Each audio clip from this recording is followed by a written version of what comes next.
Okay, so today we're going to be working on the Audi A2 because my wife came to it this morning and there's a problem with the brakes. So if you, yeah, it's going to start raining, but these brakes need fixing, so it's doing this,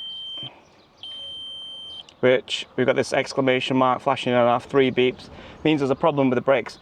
So the other week I did do the front discs on this, but when I was doing the discs, I realized that it looked like it lost a lot of fluid. So I thought it was just simply because the discs and the pads had worn down so much that it just needed a bit of fluid replacing. I did that. That was only like a week or two ago. And we've come to it today. It's beeping. And if you look at the fluid, the brake fluid, it's absolutely empty. There's nothing in there. Now, I was a bit panicky because what I don't want to do is start hunting around underneath the car looking for leaks. But it has drums on this. So I was keeping my fingers crossed that perhaps it's a rear piston drum on the piston that is leaking, and I found this, a brake fluid leak. And as I've come around here to undo the bolts before jacking it up, I can see, I'm not sure if you can see it on camera, but that looks a little bit weepy and damp, and there's definitely brake fluid on there. So I think this drum is leaking, and that's where the fluid is coming out. Fingers crossed anyway, because like I say, I don't want to be hunting around underneath the car looking for failed pipes. And as typical as it would do, it's just started to rain. So I've got to do this in the rain because my wife needs to use this car as a daily drive. So I'm going to use the jacking port on these and the actual standard little jack that comes with the Audi A2 to get it up in the air, because it's really handy and really easy to use. I think one of the things I love about this little car is how well designed it is. And this little jack is just super easy to use. So we'll use this Widowmaker, and once we've got it up in the air, we will put an axle stand underneath it. Oh, I've already chocked up the front wheel and I've put it into reverse too. So it shouldn't go anywhere while I am working on it. So let's get it up in the air. All right, we've got it up a little bit. I'm gonna put a axle stand. I'm gonna put it underneath here. There's like a little area, this little rubber area here. I don't know if you can see it. That is the other option for a jacking point. So what I'm gonna do is I'm going to put the axle stand on there to hold it up safely, and I'll move on to the other side and get the other side up. Okay, we need the little locking tool to get the wheels off. I'm going to use this impact driver to get them off, make sure it's in the right setting so I don't tighten them up. There we go, easy peasy. Okay,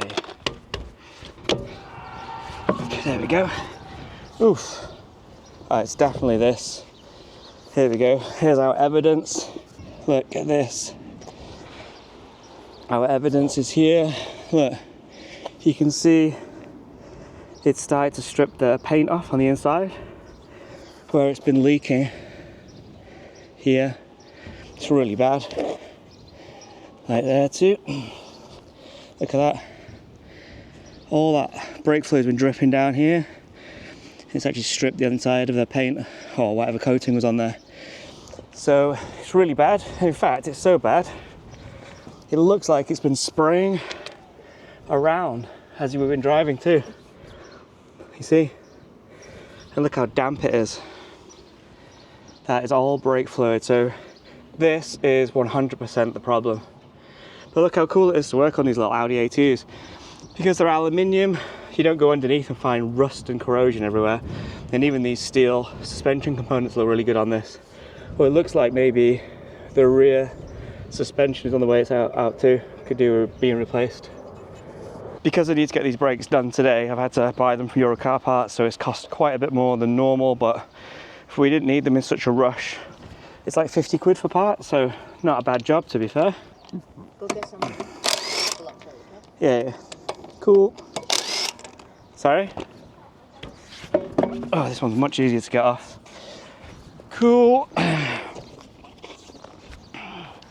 And this one doesn't look like we have that issue. It's definitely not got any leaks.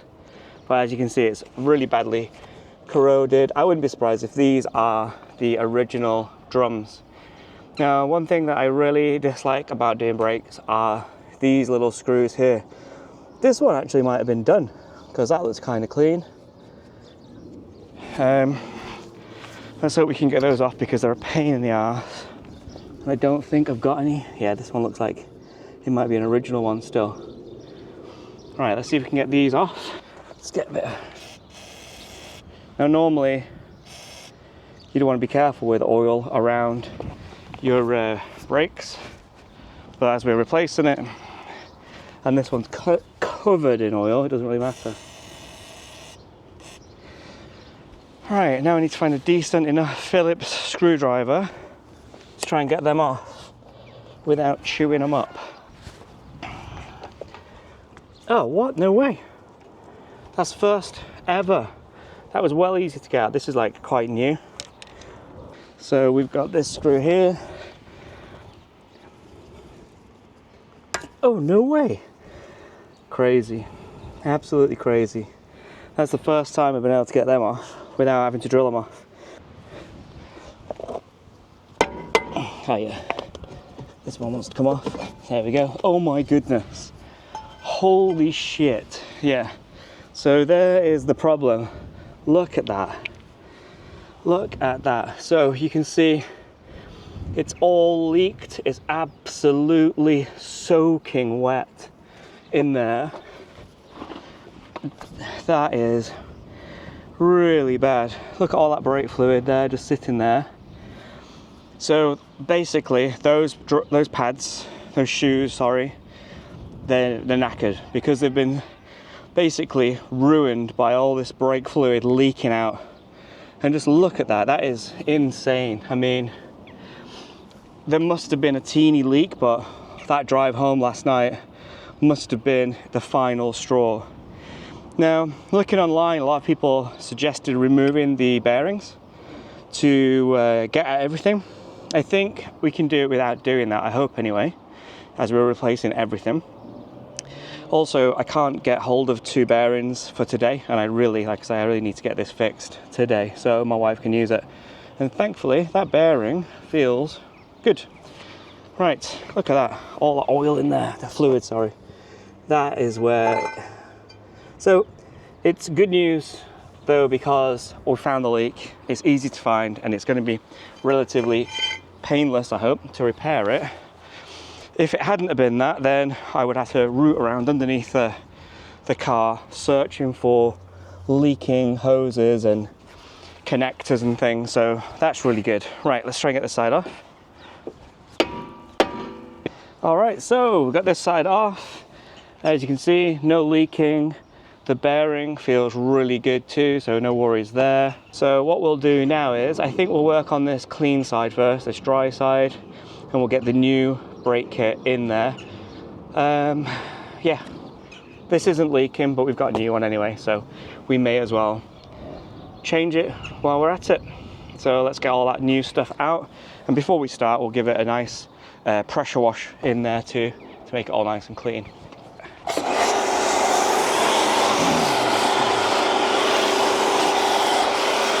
Get it all clean back there,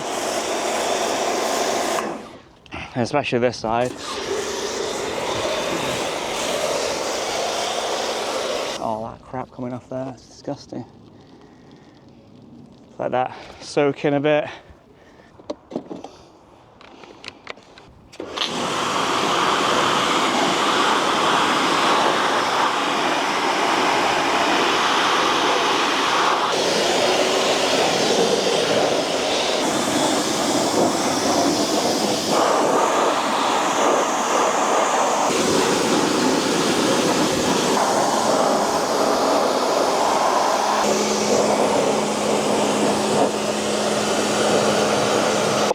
Okay, a quick jet wash with some nice clean soap, and it's a much better place to work now. So that's got rid of all of that nasty brake dust that I don't really want to be breathing in, and it gives me a much cleaner working environment, except obviously the puddle.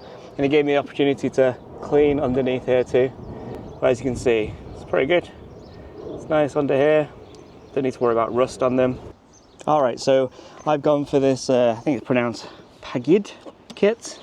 So we've got a fresh drum, one for each side, and we've got this complete pre-assembled brake drum kit, which includes everything. So this is all ready to go in the car. So I assume it goes this way around with the piston in the top. That's what it looks like. There's 2 springs there, and we've got this spring on the right here. And if we look at this, we've got this spring on the right here, we've got 2 springs there. So this is all ready to go in. Has fresh pins, springs, and retainers as well. So this is going to be a whole brand new setup. And we've also got new cylinders as well. So we're going to add those on to both sides as well. Like I say, this side doesn't need it, but the other side definitely does. Sweet. So let's get taking this apart. Now I believe to do this, one of these has already come undone. I take this off, and then I guess I lever it all out. Anyway, let's have a look, see how we can do it. The last time I did a drum brake was on a Hillman Imp, and that was a very long time ago. So what we're going to do first, we are going to remove one of those retaining springs. So, as I said, one of them's popped out already. We're going to remove this other one, and I think then I should be able to just lever this off, and then I can replace the piston. And this is already in one complete unit, and I'm hoping I can hook it around without having to remove the bearing, because like I say, I can't find one of those today. Well, I can find one, but I can't find 2. I'm going to wear marigolds because I don't have proper gloves. First things first, we need to compress this and turn it. There we go. And that comes off. So it's basically a little, I'll show you on the fresh one, but it's basically just a slot that needs twisting, and then this pin that holds the shoes on can come out, so twists, and then the spring holds it in place, and if you turn it, it comes off. But anyway, we'll put fresh ones on. So I need to get that brake cable out. So to do that, I need to loosen off the brake cable, handbrake cable, and apparently to do that, I pull this off. Oh yeah, there you go. So inside the car, pull out this little cubby hole, and there's a little 10mm bolt there, and I undo that, and that'll, not all the way, but that'll loosen that off, and that'll give me a bit of wiggle room, so I'll be able to undo the brake cable. Cool.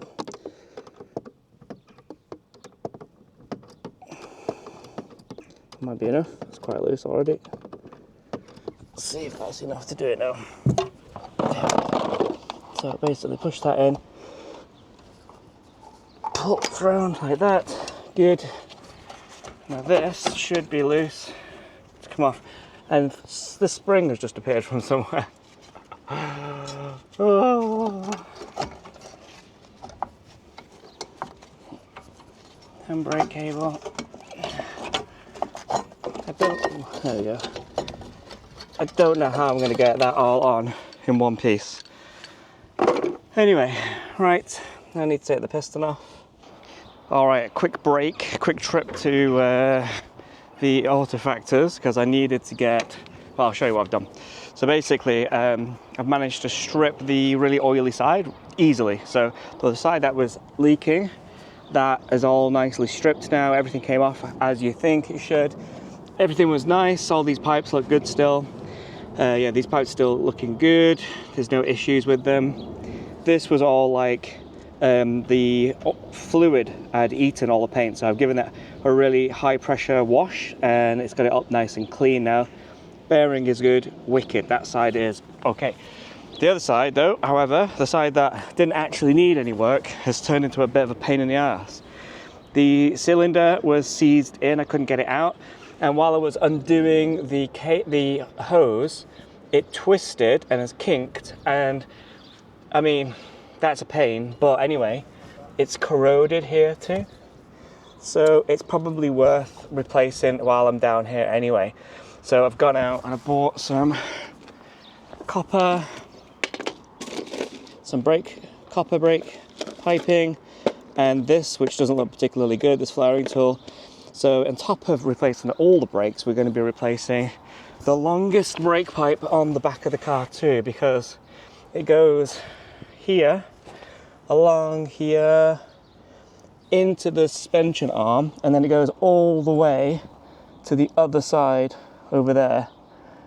Sorry, I'm doing very good. It goes all the way over there to that side.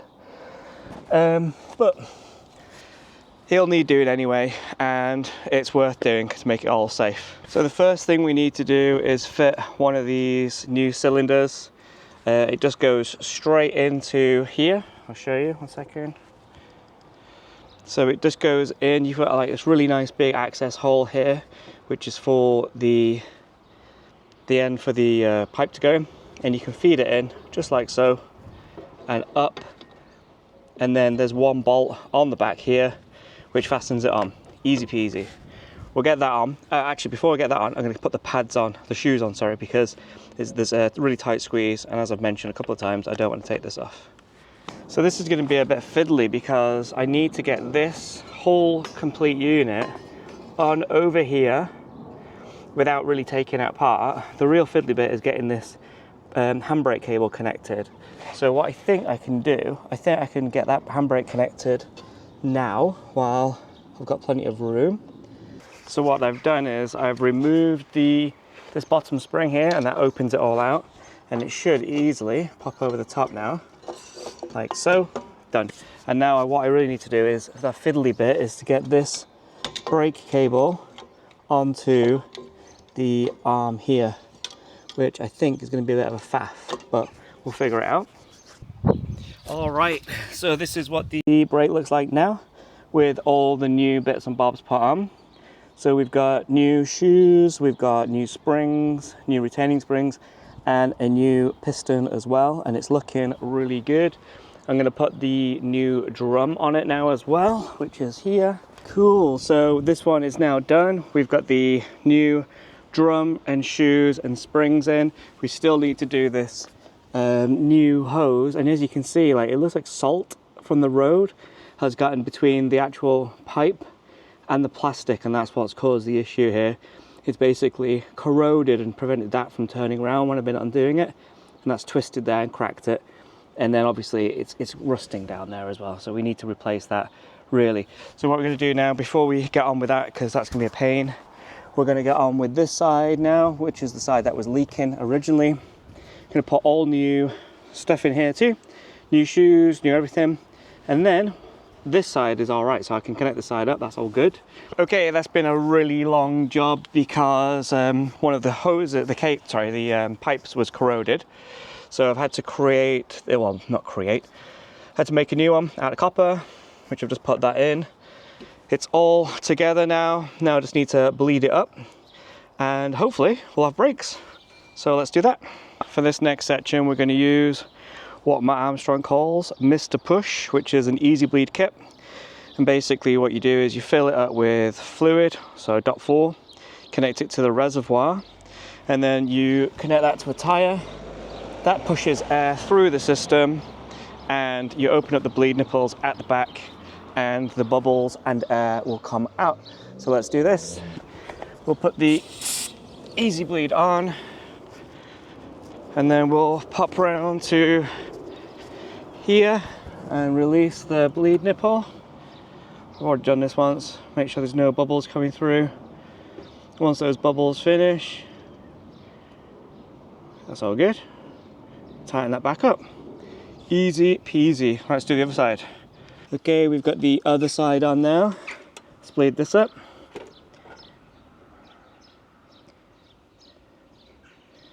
Ooh, there we go. Fluid is coming through. Took a bit long on this side because obviously had that new hose put on there.